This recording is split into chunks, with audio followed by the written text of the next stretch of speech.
Yeah, so excuse me, but yeah, so I saw that Kenya was like behind me and I still had my camera on from when I was filming my body and seeing if Beyonce was gonna help me after she had gave me the money and my camera was still on and she disappeared.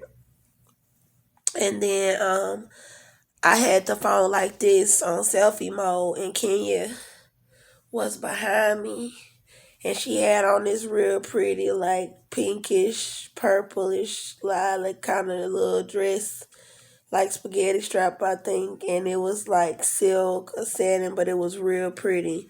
And I think it came down to like by like over her knees, like not all the way down to her ankles though. And y'all know she a housewife. She was real dressed real pretty, and she had her hair long and like some body wave curls, and I think it had like some blonde highlights in it. I don't know, but she had came up behind me, and then I had put the camera on, and we her face was next to mine, and we was like this on the camera, and then all of a sudden when I put the camera like this, her face was right there, my face was right there, and both of our faces came together as one face, and half of the face was my face, and the other half of the face was Kenya's face, and we was identical, like we was like twins, but like um her chin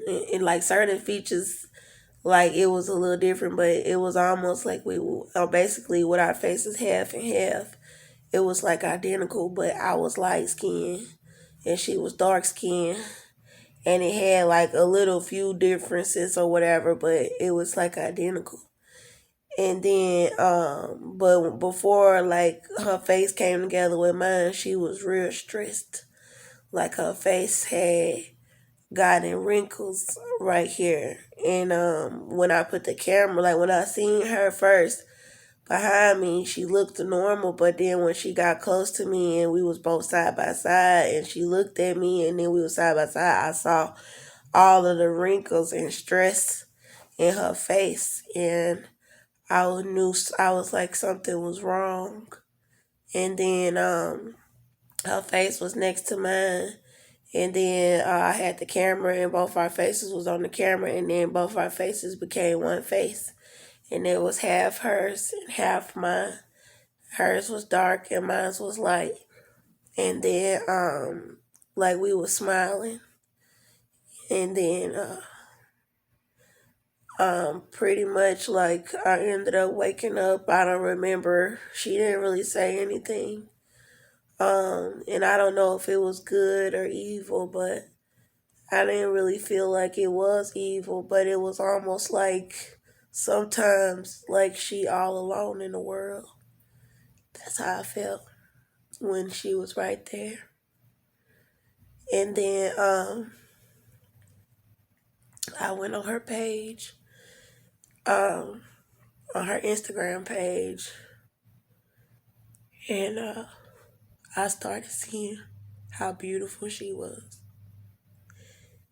And she was like perfection, like everything about Kenya was like perfect, but you hear everybody always talking about her and, always trying to say something about Kenya.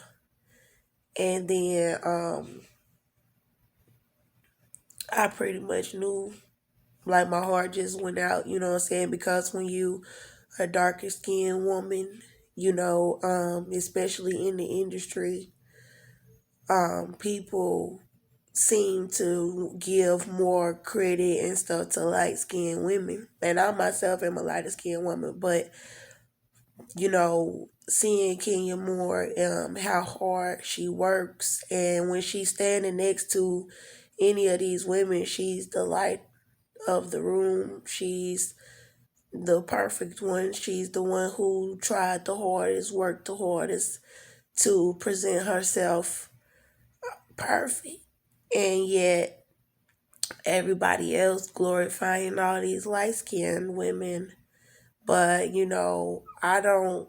judge based off of that. I don't really judge off of looks, but I understand that people are persecuting African American women, and it's the word is beautiful that she won Miss America, because that's like vindication.